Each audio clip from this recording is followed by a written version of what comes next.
जय हिंद दोस्तों। Welcome back to job there. आशा करते हैं कि आप लोग अच्छे होंगे। जी हाँ दोस्तों, झारखंड सहायक आचार्य 26,001 पदों की भर्ती बहाली। इस पे जो है तमाम अभ्यर्थीगण पूछ रहे हैं कि जजमेंट तो 12 सितंबर को यहाँ पे रिजर्व रख लिया गया है सुप्रीम कोर्ट के द्वारा, अब क्या होगा।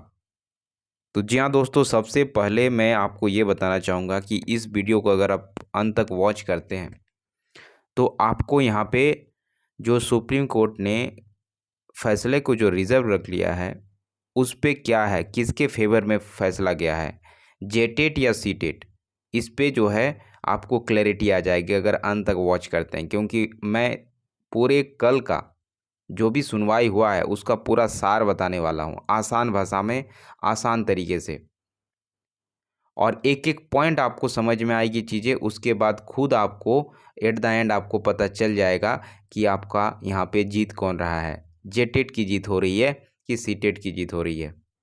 तो बने रहिएगा वीडियो में अंत तक। दोस्तों, अगर चैनल पे जुड़े हैं फर्स्ट टाइम तो चैनल को ज़रूर सब्सक्राइब कर लीजिएगा। देखिए दोस्तों, ये रिटन फॉर्म में यहाँ पे मैंने इसको लिख रखा है, चीज़ों को आसान भाषा में आप चीज़ों को समझ पाएंगे, बस पेशेंस रख के थोड़ा सा सुने बातों को। आज परिमल कुमार बनाम झारखंड सरकार, उसका मतलब उर्फ सीटेट वर्सेस जेटेट केस में काफ़ी बारीकियों से जज ने सभी पहलुओं को सुना। बिल्कुल अच्छे से दोनों पक्षों को बेहतरीन तरीके से जज ने सुना है। पहले जेटेट वाले जो एडवोकेट थे उनकी बातों को सुना गया था, फिर जो है 12 सितंबर को मीनाक्षी मैम के द्वारा जो सीटेट की तरफ से लड़ रही थी उनके बातों को भी बारीकियों से जो है जज ने हर एक पहलू को सुना है। जिन मुद्दों पर सीटेट पिछड़ता दिखा उसमें प्रमुख मुद्दे थे, राज्य सरकार को पावर है 23(2) के अनुसार सीटेट को लेने के लिए, लेकिन राज्य सरकार ने नहीं लिया।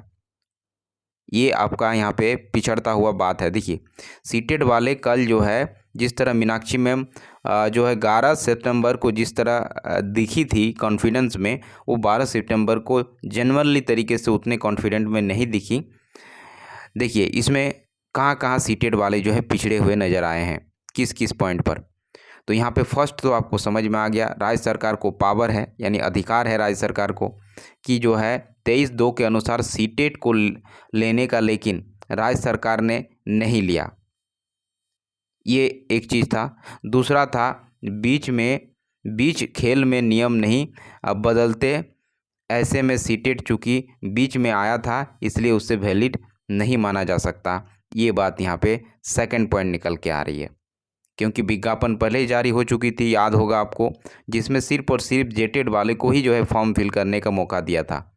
उसके बाद जो है नियम में परिवर्तन होता है, फॉर्म भरा जाता है, फिर नियम में परिवर्तन संशोधित हो के सीटेड वाले को जो है यहाँ पे वैलिड किया जाता है, क्योंकि सुप्रीम कोर्ट का बीच में आदेश आ जाता है, जिसकी वजह से जो है सीटेड वाले फिर से जो है सीटेड वाले को जो है मौका वहाँ पे दिया जाता है। तो फॉर्म तो पहले ही वैकेंसी निकाल दी गई थी जिसमें सिर्फ अलाउ था जेटेड वाले का, लेकिन दोबारा जब हाईकोर्ट का जजमेंट आता है तो सीटेड वाले को अलाउ कर दिया जाता है, तो नियमावली में संशोधन हो जाता है। तो वही बात यहाँ पे कहा गया है, उसे वैलिड नहीं माना जा सकता, इस बात को कहा गया। देखिए उसके बाद यहाँ पे अगर बात करें तो मीनाक्षी अरोड़ा मैम जो थी कल जितनी बेहतरीन लगी थी, आज शुरुआत में वो थोड़ी नर्वस दिखी, बिल्कुल दिखी। और जज महेश्वरी बिल्कुल ये मानने के लिए तैयार नहीं थे कि सीटेट को बाद में क्यों लाया गया, राज्य सरकार को पहले 23(2) के तहत शामिल करना था, बीच में नोटिफिकेशन में बदलाव करना सही नहीं है, ये जो है जज ने कहा है।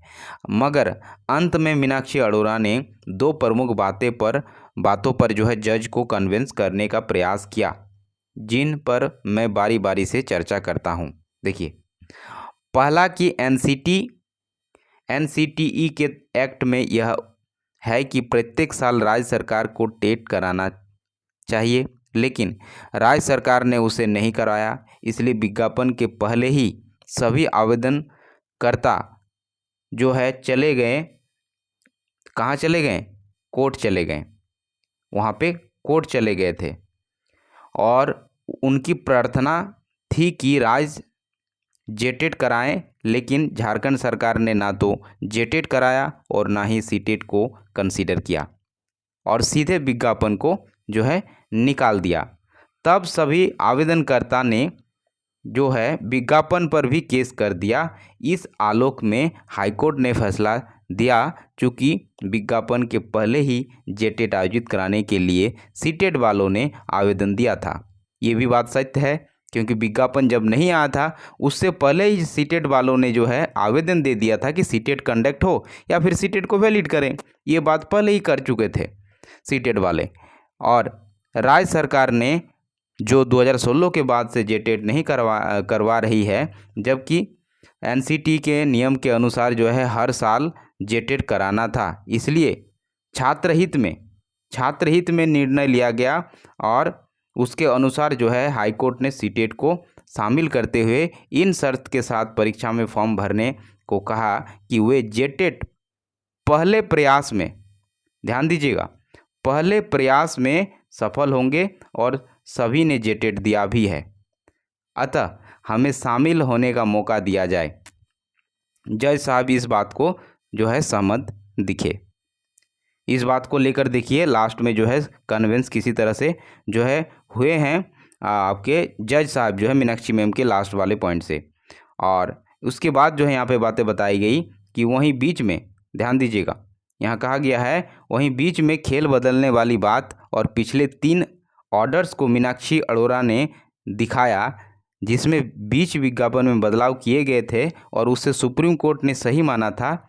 उसमें से 2 को सुप्रीम कोर्ट ने कंसीडर कर लिया, जिसके साथ ही उन्होंने झारखंड शिक्षक बहाली के विज्ञापन को सेकंड फेज के डी ऑप्शन पर कोर्ट का ध्यान केंद्रित किया, जिससे ये स्पष्ट हुआ कि फॉर्म भरने की तिथि को हाईकोर्ट के फैसले पर भी 2 बार बढ़ा दिया गया था। जज साहब इस बात पर राज्य सरकार के वकील और मीनाक्षी मैम दोनों को डांट लगाई कि आपने 32 साल के करियर में, देखिए जज साहब क्या बोल रहे हैं, 32 साल के करियर में मैंने ऐसा केस कभी नहीं देखा जो है जिसमें एक के बाद एक कागजात दिए जाते हो। सही बात है। और एक ही बार में आप लोग कागजात सबमिट क्यों नहीं करते हैं? ऐसे में ना तो विपक्ष को बात रखने का मौका मिलता है और ना ही हमें फैसला लिखने में। लेकिन इस बात और उन्होंने फिर वह प्रश्न उठाने और सीटेट को मार्गदर्शिका को देर से रखने को पर भी बात कही। ये सब पहले सबमिट करना था, अब कुछ एक्सेप्ट नहीं होगा। ये बात जो है जज साहब ने वहाँ पे क्लियर कट कर दिया, क्योंकि यहाँ जिस तरह की जो वकालत हो रही थी, दलीलें पेश कर रहे थे, उस हिसाब के बाद से जो है यहाँ पे पेपर को सबमिट किया जा रहा था, पहले नहीं दिया जा रहा था। और फिर जज साहब दोनों आपस में बात किए और जेटेट के पक्षधरों को समझाने लगे कि झारखंड में सीटेट कोर्ट के फैसले के बाद आया है, ना कि सरकार ने अपने मन से शामिल कर लिया है। विज्ञापन में बदलाव चूँकि कोर्ट के फैसले के पूर्व भी हो चुका है। अगर 23(2) के तहत फैसले के पूर्व में हो चुका होता, अगर देखिए यहाँ पे कहा गया है कि अगर 23(2) के तहत राज्य सरकार का अधिकार है बदलाव करने का, तो राज्य सरकार ने अपने फैसले में बदलाव किया, जिसमें कोई दिक्कत नहीं है। इस बात को ही जज साहब ने क्लियर कर दिया कि राज्य सरकार बदलाव कर सकती है, उनके पास वो राइट्स है, उसके पास उनका अधिकार है। और रही बात बीच में खेल में जो है बदलाव की, तो ये इसी विज्ञापन में पहले भी हो चुके हैं। इस पर जेटेट के पक्षधर ने कहा नहीं, ये बातें गलत है कि पहले कोई तिथि नहीं बढ़ाई गई। इस पर जज साहब ने थोड़ा गुस्सा जो है जेटेट के पक्षधर पर ही हुए, क्योंकि उनके पास वो सारे साक्ष्य थे, जो है डॉक्यूमेंट्स के तौर पर, लिखित तौर पर उनके पास साक्ष्य थे। तो इस बात को जो है बात पर गुस्सा हुए जज साहब, और उन्होंने कहे कि हमारे पास कॉपी है और उसमें हम इसे देख पा रहे हैं। हाईकोर्ट के फैसले से पूर्व बदलाव हुए हैं और आपको यह जानकारी रखनी चाहिए।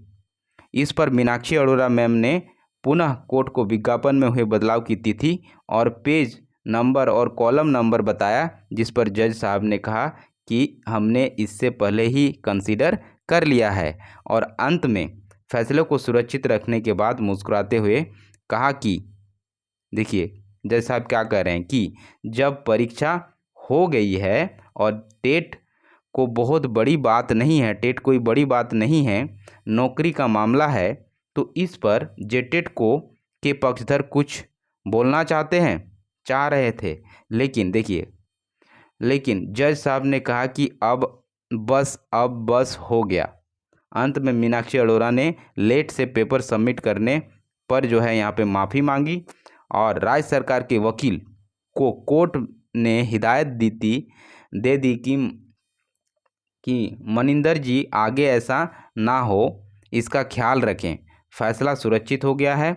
तो कुल मिलाकर ये फैसला एम्पायर्स कॉल का है, जो कि क्रिकेट में होता है। ठीक है। अंत मेरे ज्ञान से अनुसार हाईकोर्ट का फैसला बराबर रहेगा। देखिए ध्यान दीजिएगा, अंत में जो है क्या हो सकता है कि फैसला यहाँ पे जो है बराबर जाएगा और जेटेट बनाम सीटेट मामले में ये बराबर जा सकता है, मतलब दोनों को ही वैलिड कर दिया जाएगा। मतलब दोनों ही जो है यहाँ पे इस भर्ती में, क्योंकि परीक्षा हो चुकी है, तो इस बात को लेकर जो है जजमेंट ऐसा आ सकता है कि सीटेट और जेटेट दोनों ही जो है बराबर होंगे और इस नियुक्ति को जो 26,001 पदों की भर्ती प्रक्रिया हुई है उसको संपन्न कराया जाएगा। तो ये था दोस्तों 12 सितंबर के कोर्ट केस का सार। तो आपको क्या लगता है कमेंट बॉक्स में ज़रूर कमेंट कीजिएगा कि जो है फैसला रिजर्व रखा गया है तो किसके पक्ष में रखा गया है। क्या दोनों ही जो है यहाँ पे दिखेंगे नियुक्ति में, क्योंकि सीटेट को जेटेट के समतुल्य माना जाएगा, या फिर जेटेट की जीत होगी?